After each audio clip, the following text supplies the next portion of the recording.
You have arrived at Laughbox, the podcast for the Association of Applied and Therapeutic Humor. We are so excited you're here. Welcome to Laughbox, the official podcast of the Association for Applied and Therapeutic Humor. I'm Jim Bob Williams. And I'm Katie B. And our special guest today is comedian, speaker, coach, presenter, all-around wonderful person, Mike Goodwin. Thank y'all for having me. Yay! I can hear the applause. Woohoo! All right. Mike, I've been following you from Dry Bar days and YouTube, beyond that, and the What You're Not Gonna Do album, and other things like that. You've always had an amazing way of using humor. And so your TEDx talk about having a comedian's mindset and how to apply it to problems, I said, boy, that is a perfect dovetail with what AATH is trying to do. So I want to ask you, when did you discover that humor helped with resilience, or humor helped with anything? I learned as a young guy, like I can remember being on the school bus, and I grew up in the 80s, and people bullied. There was like real bullying. It wasn't cyber. It was it wasn't some out form, the perceived form. It was real grade A bullying was happening out here, right? And I wasn't a big guy, so I had to use my wits to outsmart some of my classmates that were bigger and stronger than me. And I found that if I could be funny, it would alleviate tension in situations, and I could get folks laughing as opposed to arguing and fighting. Or I could be so funny that a person that would be able to physically intimidate me didn't want to deal with the verbal repercussions of messing with Mike. So they would leave me alone because they just knew that the onslaught of jokes that I had would be far more painful than their punches. That's right. The put down is mightier than the sword. So that's how I really recognized that humor could be an asset. And it's been interesting because through the course of my life, when I was younger, I used to see it as a liability because I would get in trouble a lot in school. I would be getting stern talking tos, and people would tell me that everything's funny to you. What are you going to do with yourself when you get older? This was a negative or pejorative, I guess, experience or reflection on comedy.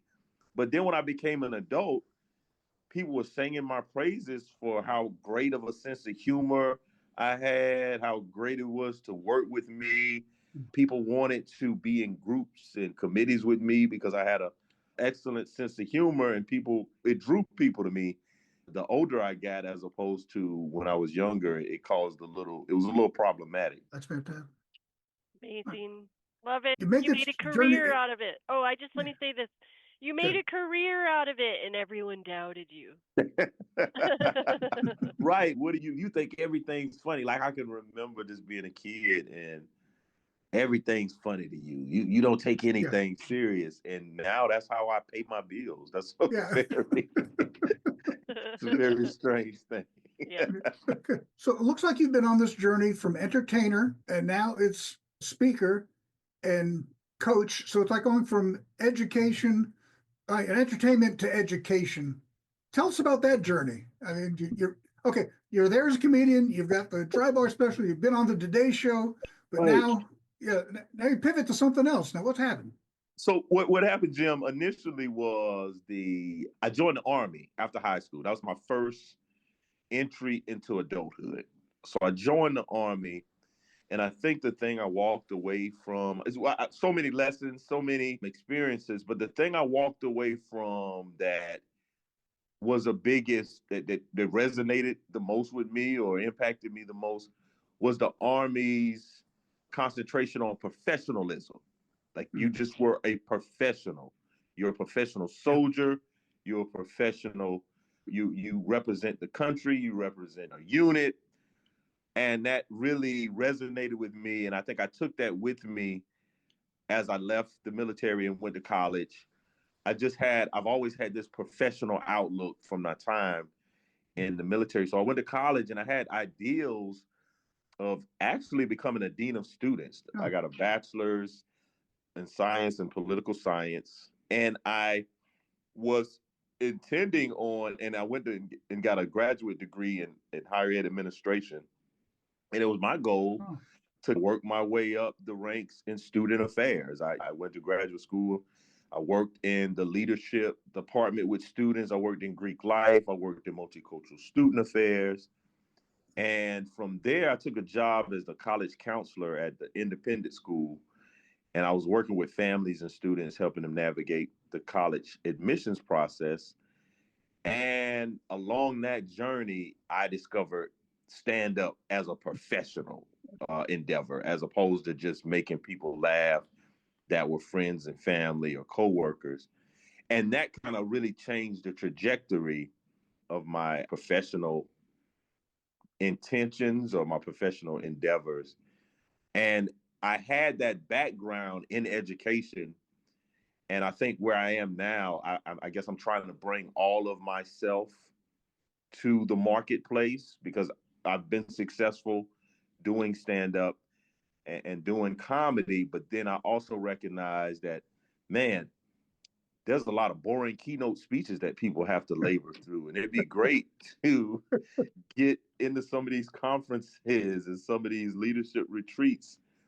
And so I started doing that. And then I started noticing, other people would value from working with me and adding humor inside of their presentation. So it's been, as I've gone on the journey of comedy, it's branched out into a version of the comedy, but it's going in, I guess, different directions a little bit. So come for the jokes to change your mood and end up changing your life. That's right.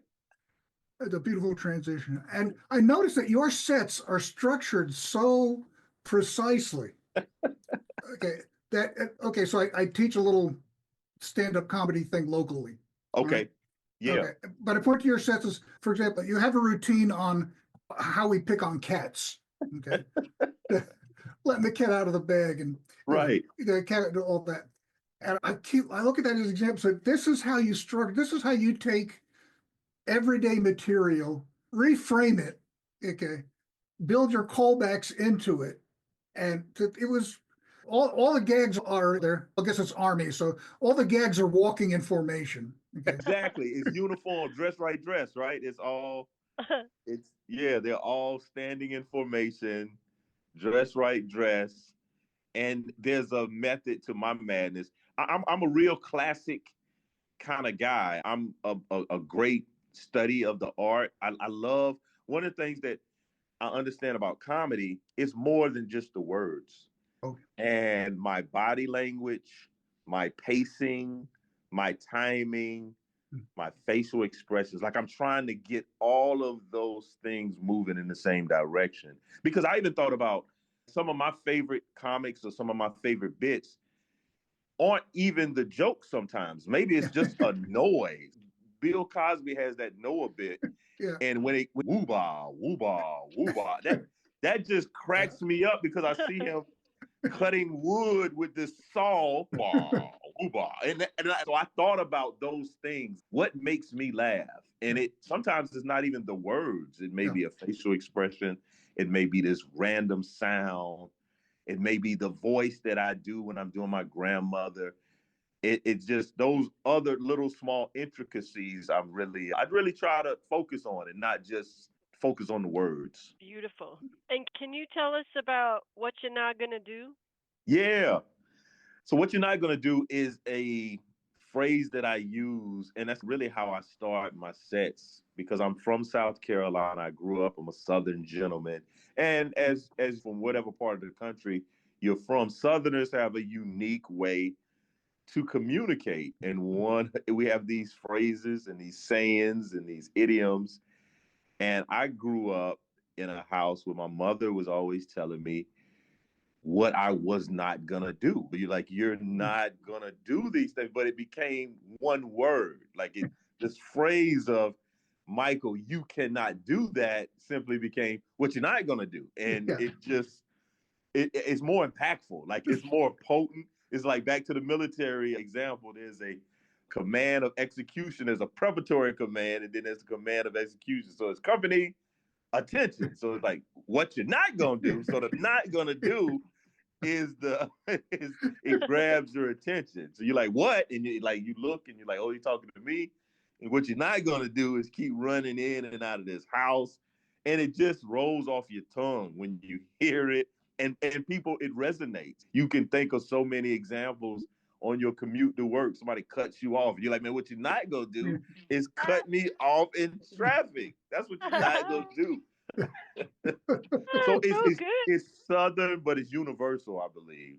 So universal. Like it can be just used for anything that doesn't seem to be aligned with you. Exactly. And you want to communicate effectively with the least amount of word. Like it's very brief, but people know that you mean business when they're like, whoa, wait a minute. Okay, they're serious about this. What you're not going to do is open my refrigerator and you don't even live here. What are you doing? That's not good etiquette. Nice. Okay. Now, we have a question that we always ask our guests. I usually save it for the end, but we're going to bring it here now. Okay. Because I think your TEDx talk is the answer to this question I have. Okay. But, and it's this. Okay, we all go through our vicissitudes of life. I love that word. I love that. Vicissitudes is such a great word. Yeah. You can see the sine wave going on. That's like a black preacher's word. The vicissitudes of life. And like we don't have time to look up everything and get all the advice that we need when we're in our particular moment of stress or conflict or issue. So the question is, what advice would you give someone? What advice do you give them on what to do and how to think on Thursday? Just another day of the week. You got this stuff coming through. I can't remember all seven habits of highly effective people. I know about humor to get me through Thursday. And you're absolutely right. My TED Talk is definitely something that can apply. And it's very simple. It's the ABC method. Mm-hmm. And the first thing, A, is awareness. Like sometimes in life, we have to take a step back in the moment. Like I was in traffic recently and we were getting off on this exit and it was tight. And the guy in front of me I was letting him in, but I guess I wouldn't let him in at the amount of space in which he felt comfortable with. Mm-hmm. So I don't know if he took it as I was trying to cut him off, which I wasn't. So he gets in and he blows his horn. So I immediately recognized it. Oh man, he thought I was trying to keep him from getting out on the exit. So he blows the horn and I'm like, oh man, he took that the wrong way. Dude, I was letting you in. So I'm aware of there's an issue. Then we get off the exit and he throws the middle finger like it's cold. It's 48 degrees, which is very cold in South Carolina. So he rolls down his window, he sticks his middle finger up in the air.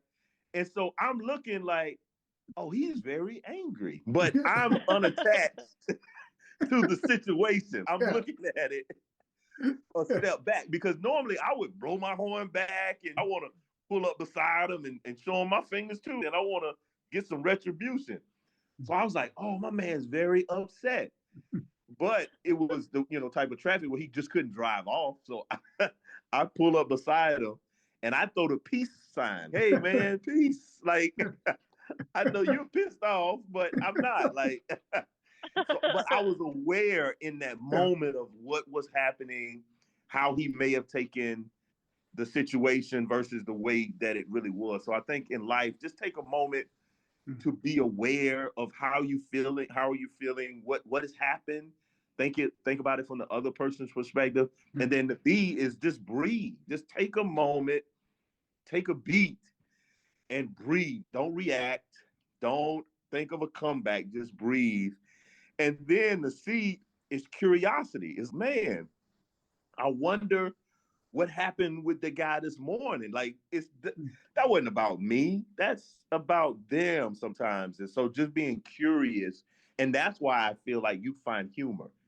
When you take a moment, you're aware of what's happening, you take a moment to breathe, then you start asking questions. And curiosity often leads you to humor. And I say, let's say, oh man, so when I pulled up beside him, he looked very stern faced and he didn't turn and look at me. He looked straight ahead. Yeah. And so I was like, man, this dude's having a bad day, man. I'm not going to own that. That doesn't belong to me. That's him. There was somebody else in the car with him. He's like, he's probably giving that person a fit over this silly incident. Like no one was harmed. It wasn't that big a deal. But if you just take the ABC method, be aware, breathe, and then be curious.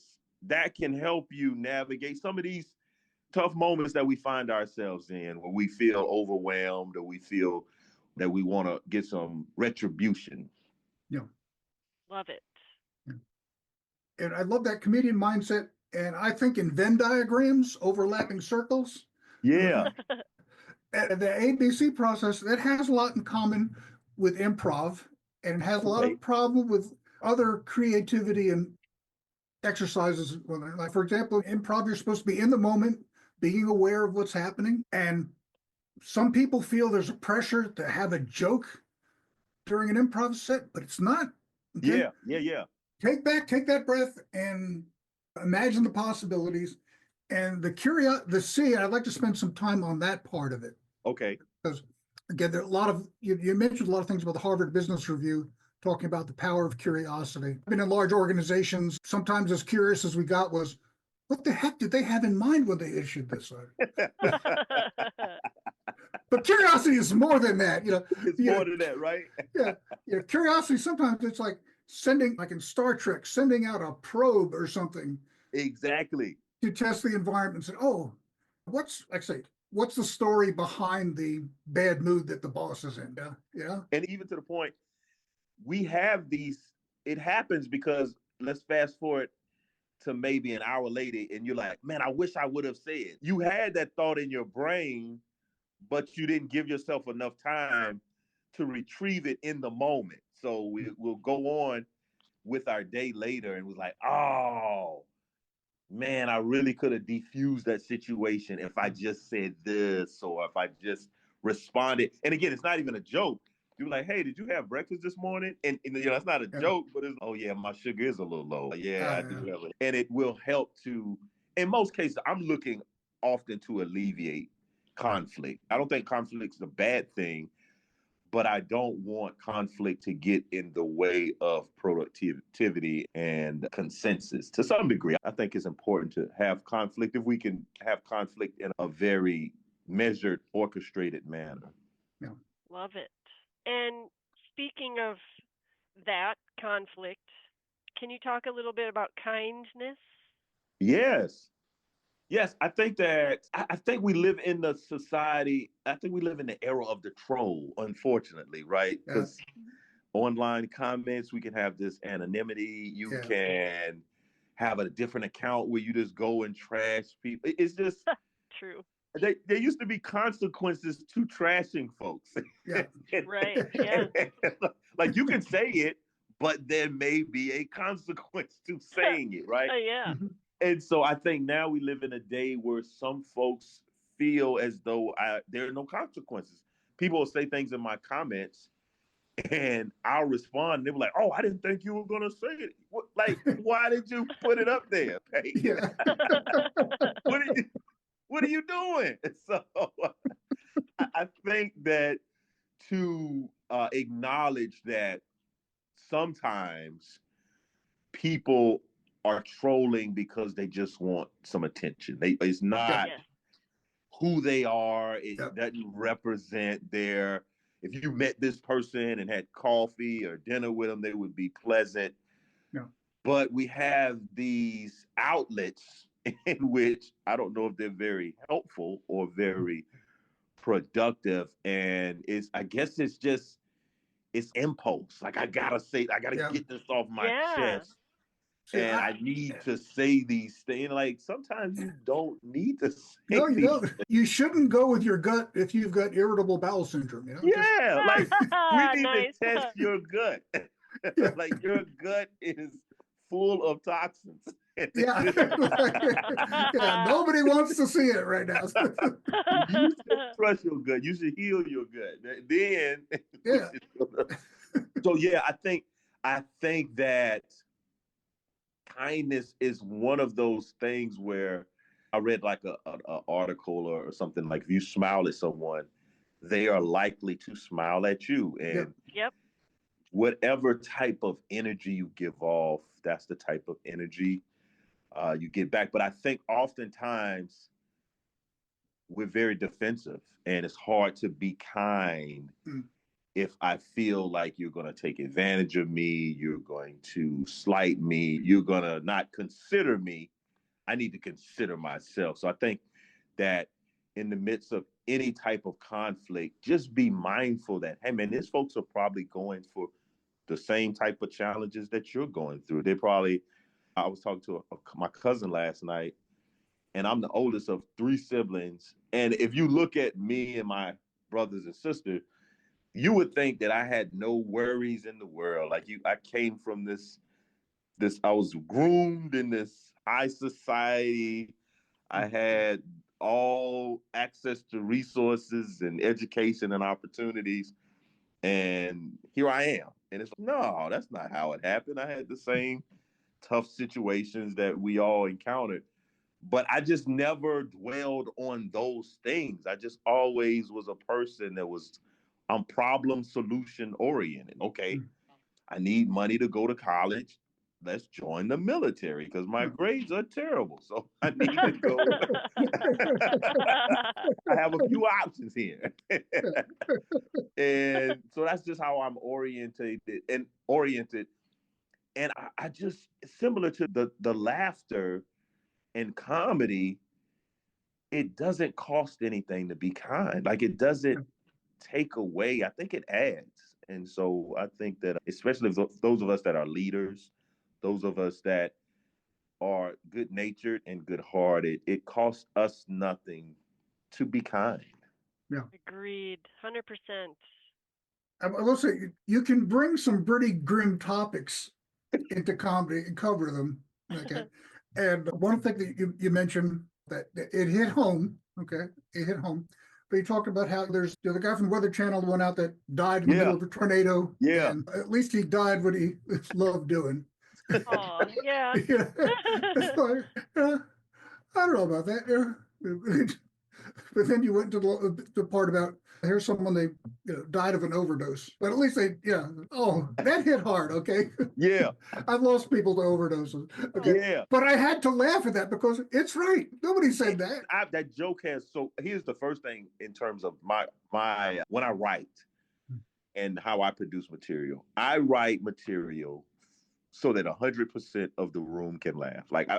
There's very few of my bits or my gags that separates the room. I don't have a comedy that I'm looking to split the room. I'm not looking to get a particular point of view across. I want you to come to my show and laugh uncontrollably from the time we start to the time we finish. And now I'm going to make statements. I'm going to have perspectives and points of view. But that joke in particular, when I wrote that joke, I was thinking about the comment of that people say that all the time, like he died doing what he loved to do. So I centered the joke around that. Man, there were some storm chasers, right? And then I said, we don't do that in negative parts of our scenario in society, right? And then I talk about the overdose. And I would have folks that similar had experiences. And I too have had people that are close to me that have died due to drug use. And it would feel like I'm making fun of the drug use. And I'm like, no, I'm not making fun of the drug use. I'm not promoting drug use. I'm just saying this is an odd statement. Yeah. And it would really be odd in this type of scenario. And what would be even telling, there would be former users or folks that would identify, hey, I had a problem and I'm now rehabilitated. And they were like, man, that's one of the funniest jokes I've ever heard. So I'm just like, yeah, man, I'm not trying to bring up negative feelings about a brother or a family member or a friend. And that's that I just, and what happens too, like somebody that had someone close to their family would reach out, send an email, and would say, hey, you should be more mindful of these type things. And I'm like, hey, man, the majority of the room is laughing. Like, it's Yeah. not every joke that people have, hey man, I don't think you should do that joke. It's the jokes when people laughing. Tell me about the jokes where nobody laughed, and I'll get those jokes. I'll stop doing those jokes immediately. Like, yeah, I'm glad you. Yeah, that's just it was just I was so enamored by the doing what they love to do, and that's where it led me. Like, because one thing about humor, and this is I guess like a pro tip, humor is you can produce a lot of humor in contrast. Yeah. So when you have a scenario, I talk about the storm chasers, and they died doing what and they're probably in the big tornado in the sky, right? So I go through that whole thing. Nice. And then I contrast that with, man, we don't do that for negative parts of our society. And then, yeah, I think I used to say drug users, and then I said overdose because I wanted to soften the language. So I did make adjustments when people started bringing it to my attention. I would say overdose as opposed to drug. Like, it's like you said, it's a hard topic, but I think I successfully navigated it when I was doing it. I don't do it I can't tell you the last time I've done that joke. They talk about a humor related to medical conditions or whatnot. Sometimes you wonder what to say. And what I like to say is, what's funny about cancer? Nothing. Absolutely nothing funny about cells metastasizing and taking over your body. Okay. But what's funny about the situations, that diagnosis, it's all kinds of material. Exactly. And Yeah. if you and can, relatable. Yeah. And it's what's your angle? What's your like? If I tell a joke, I don't do politics, right? I don't do a lot of political jokes. But if I were to do a joke that was political in nature, you better believe it's one of the funniest things you've ever heard. Because I want my comedy to extend further than someone's offense, right? It has to be so funny that man, the right's laughing, the left laughing, independents are laughing.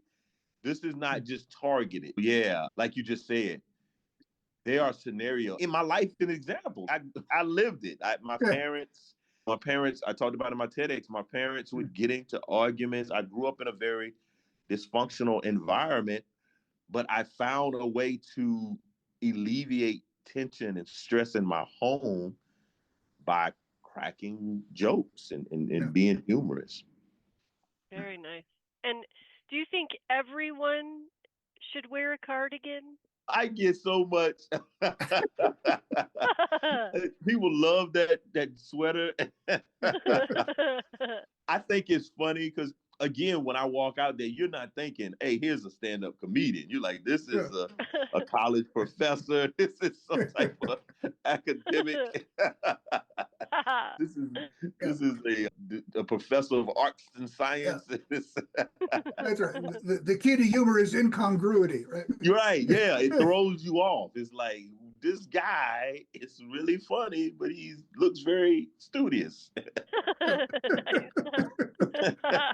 So there's humor in that, right?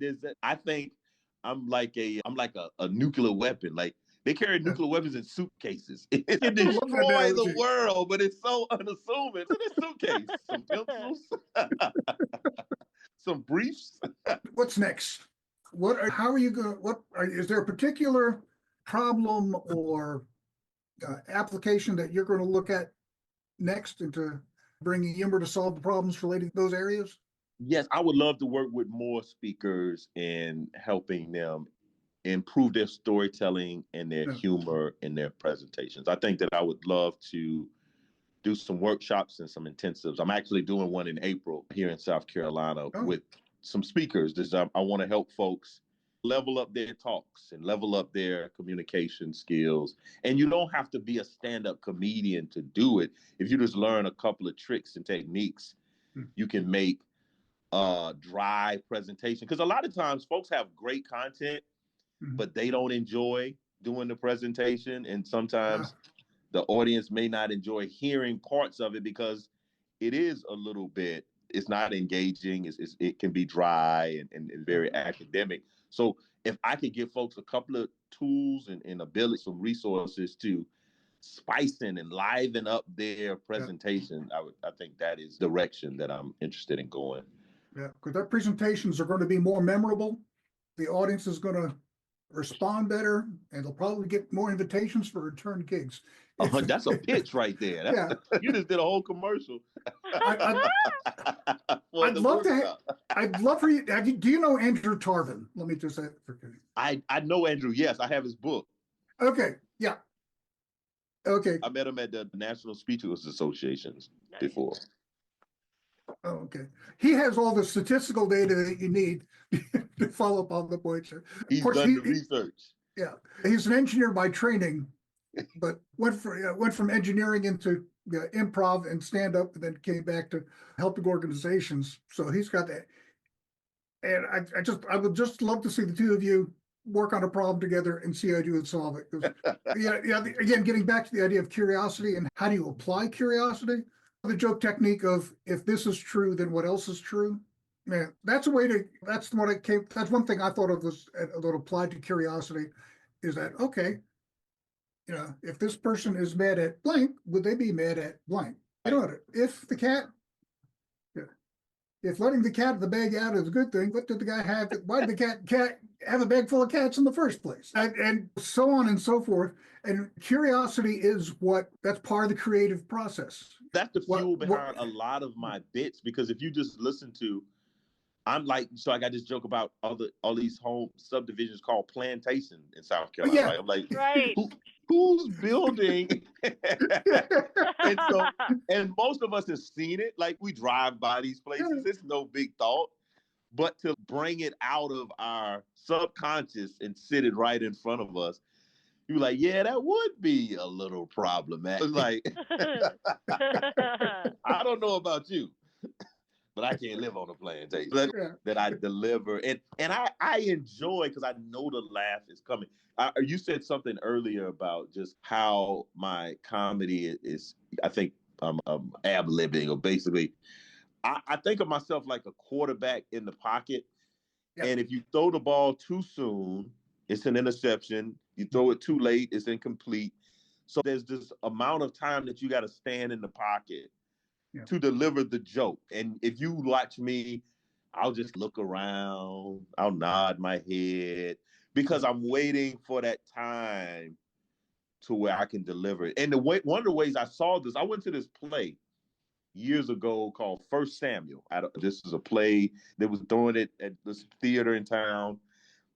And basically, First Samuel was this play about this small town, and it was two locations. There was a saloon for the men, a bar for the men, and like a hair salon for the women.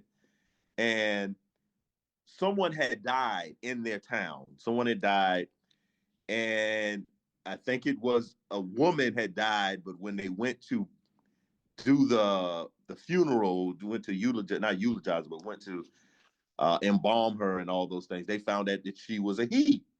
And so there was a moment where the women at the hairdresser had to call the men at the bar to give them this news. The audience, we already knew. So we're sitting there. We knew.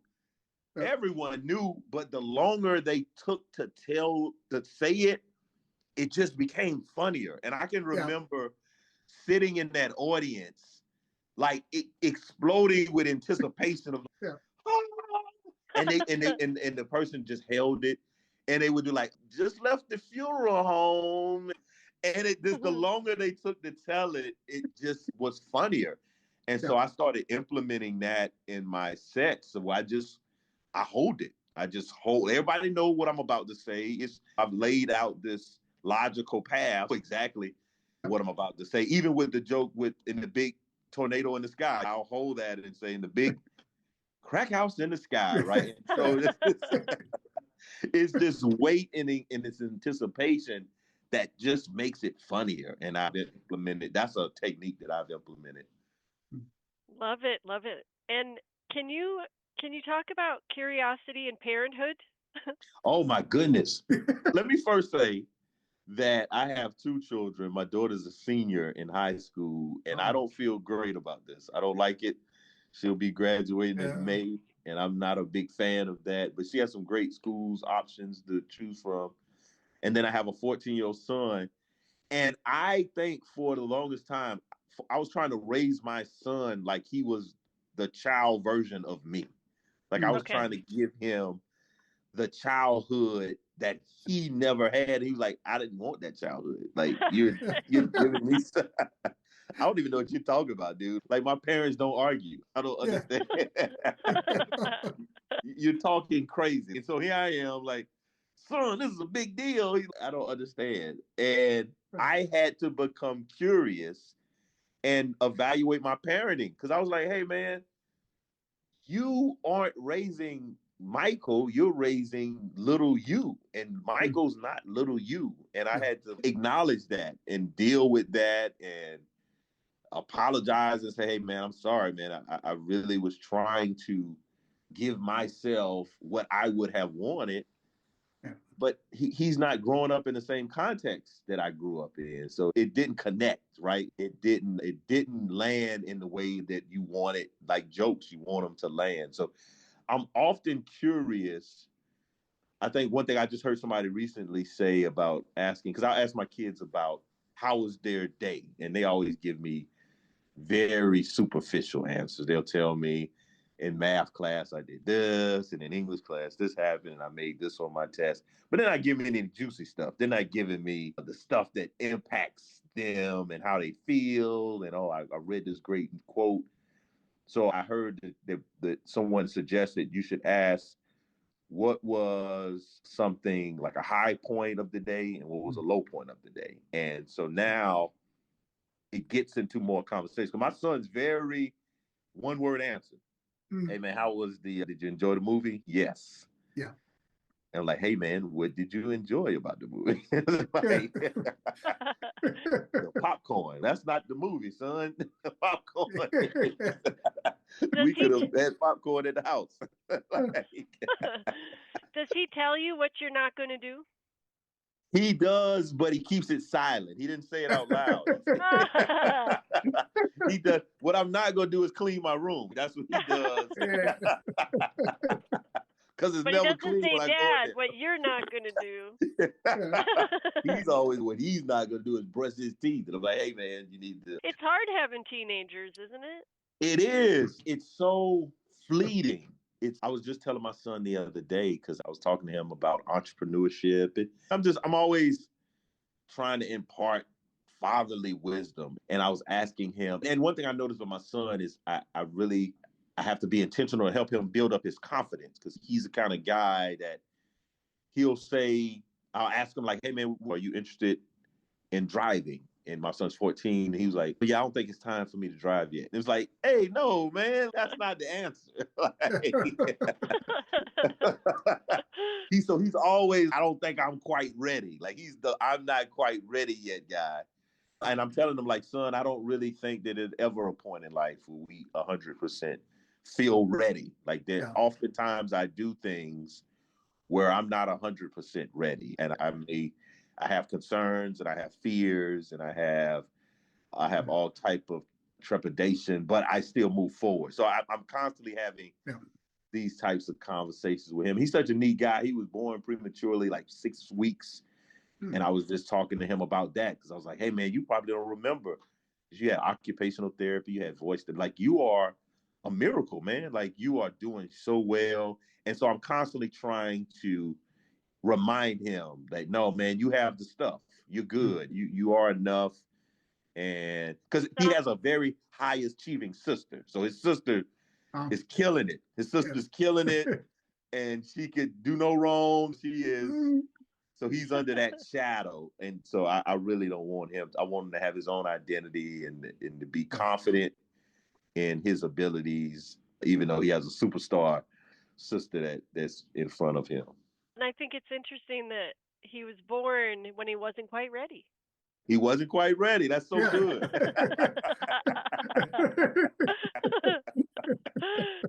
That's his MO. He's not quite ready. And I forget who said it once, is that if you don't have butterflies in your stomach, then something's wrong. Yeah. If you think you know it all, you don't. You are in bad shape. You go in the wrong direction. People ask me this a lot. Do I still get nervous before my performances? And I do, but one thing I've really resonated with me recently, now I'm more confident than I am nervous. Like I used to be more nervous than confident. Like I was confident, but I had more nervousness. Now I'm far more confident than I am nervous. And I am nervous. I want to do a good job. I want people to have a great time. I want to be able to deliver an elite performance. But I have transitioned from that, like this sense of, man, I hope it goes well. So I know it's gonna go well, but there may be some turbulence. Like I'm like a pilot now. Hey, there may be some turbulence, and you might need to put your seatbelt on. But we're gonna land, and we're gonna get you there on time. We're gonna get you there a little early, and it's gonna be all good. You're more aware of the environment, and you're more aware of the things you can do to adjust to that environment. 100%. Yeah. Nice. No. Okay. Take it away, Katie. How do we follow you? How do we find you, Mike Goodwin? Tell the viewers. There are no viewers. Tell the audio folks, the listeners how to find you. Okay, listeners, you can't follow me because you don't know how I look. No. But you can go to MikeGoodwin.com and you can easily find out what I look like. But I have all my socials at MikeGoodwin.com. I have a podcast called The Best Advice Ever podcast that you can listen to at all the places where podcasts are listened to or held or found. I'm on YouTube. I'm on all the places. Just put Mike Goodwin or Bowtie Comedy and I will emerge. Very nice. Yeah, and you are pretty dapper, my friend. Oh, thank you. Yeah, I see it as a community service. I want to do good. And I think when a nice dressed guy, that just makes people feel good. Hey, man. Yeah, if I may say so, and I'll cut this if it's not appropriate, but no. Mike, when I'm in Detroit and I see a beautiful black man dressed to the nines in his purple suit with his hat, I have to stop and say, oh, you're so beautiful. I love that you took the time to do that, to put that energy in. It's the most beautiful thing in front of my eyes right now. I'm telling you, Detroit has a lot of sharp dressed men. Mm-hmm. Yes. It's Motor City, man. No, yeah, just keep that in. Don't cut that out. All right, good. Cool. I literally do stop people on the street when I see them and just be like, thank you. And you like, it's a candy. win. You win, right? You made their day and they made your day. It's a win. Exactly. It's reciprocal, just like kindness. Exactly. All right. Mike, is there anything else you'd like to say to our, I can't say studio audience because they're not in the studio with us, but. Yeah, I would say make sure that you're being deliberate in filling up your joy tank and that you're doing things that elicit laughter, that make you feel good. I have some buddies that we are sending memes and reels throughout the day. You have, maybe there's a folder in your phone that if you just need a quick laugh, man, just have access to that. Maybe there's a movie or a song or a skit from a television show. Just make sure that you're making deposits into yourself because, and I say this all the time, sorrow doesn't care about your schedule. So sorrow is going to come. It doesn't matter if you have a big meeting plan, if you have your vacation plan, like sorrow emerges and it appears and you have to adjust. So make sure that when sorrow shows up, there's enough joy there to help you navigate through those difficult times. Oh, that's beautiful. That's beautiful, Mike. Thank you. This has been Laughbox, the official podcast of the Association for Applied and Therapeutic Humor. And we want to thank our guest, Mike Goodwin. Thank you.